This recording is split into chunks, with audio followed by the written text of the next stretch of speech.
Okay, so for this second part of the video regarding measurement of national income, this will talk about the weaknesses of the GDP or the GNP as a measure of growth in the economy. Now, of course, the GNP and the GDP are very important in terms of determining whether the economy is growing or not.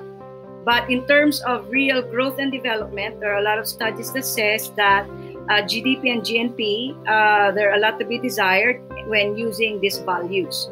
And there are several reasons for this. The first one is that in the GNP and GDP, non-market transactions are excluded, okay?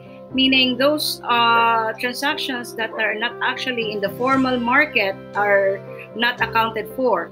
So non-market transactions can include, for example, the informal market,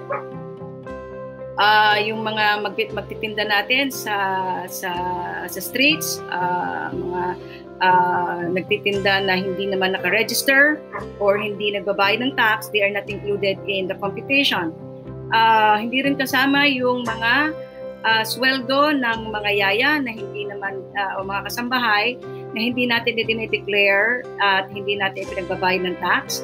Hindi rin kasama yung work done by mothers that are equivalent to something that can be paid if you hired somebody or an actual worker paid and recorded in our market transactions. So again, hindi kasama ang kita ng informal market, yung mga mag-iisaw, magpapalamig, yung mga nakakalat sa kalsadang nagbebenta, hindi kasama. Pangalawa, hindi kasama yung paid work inside the household like mga kasambahay, at hindi rin kasama ang value ng work done by parents or mothers who are working inside the household. Okay?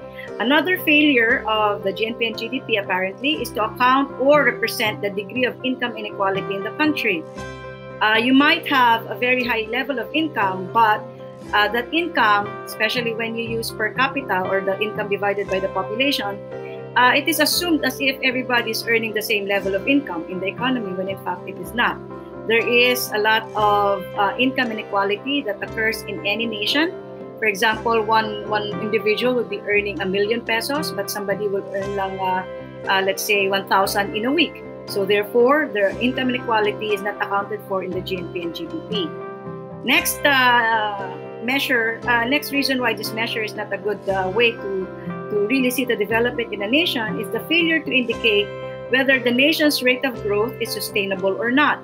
Meaning, where does the production comes from? So meaning, if, for example, production comes from chopping of trees, or burning a lot of fossil fuels, or getting a lot of resources from the water or the oceans, then therefore the growth is only at the present.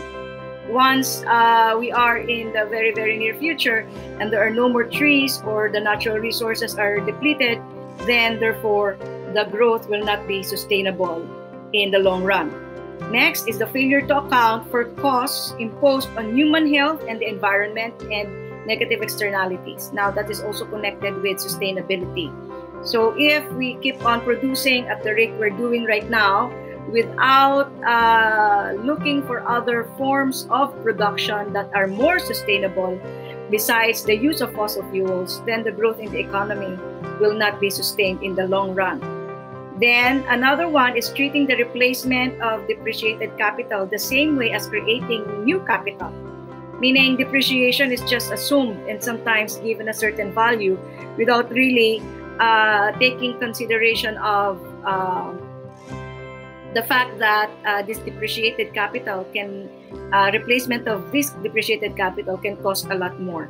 So there are other weaknesses of GNP and GDP as a measure of growth in the economy.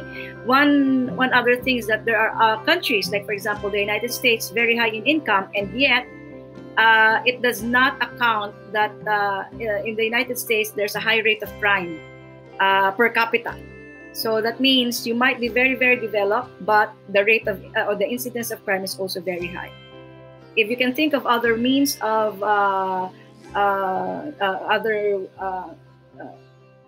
problems with GNP and GDP, you can comment down below. Thank you.